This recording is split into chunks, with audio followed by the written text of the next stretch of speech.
بچہ ماں کی نافرمانی کیوں کرتا ہے؟ اسے پتہ ہے کہ میں نافرمانی کروں گا، آگے تھوڑا سا لاڈ دکھاؤں گا، ماں راضی ہو جائے گی۔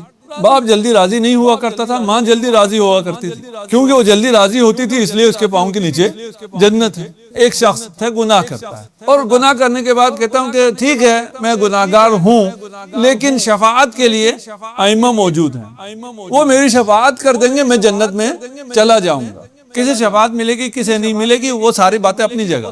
ایک لمحے کے لیے اس بات کو رکھ لیتے ہیں، فرض یہ ہے، اس میں کوئی حرج تو نہیں ہے فرض کرنے میں، فرض یہ ہے کہ میں جتنے بھی گناہ کروں گا شفاعت ہو جائے گی، اس شفاعت کے نتیجے میں وہ سارے گناہ ختم ہو جائیں گے، میں جنت میں جوار معصومین پہنچ جاؤں گا۔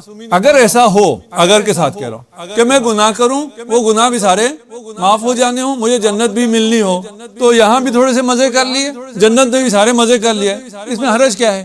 مجھے اس گناہ سے میں کیوں رکوں اگر یہ میں اپنی بات پہنچا سکا ہوں؟ اس فرض میں مجھے اس گناہ سے روکنے کے لیے جہنم کا خوف نہیں کہ اگر میں یہ کروں گا تو میں جہنم میں جلوں گا، کیونکہ شفاعت درمیان میں آ گئی، اس کی وجہ سے جہنم کا خوف ختم ہو گیا۔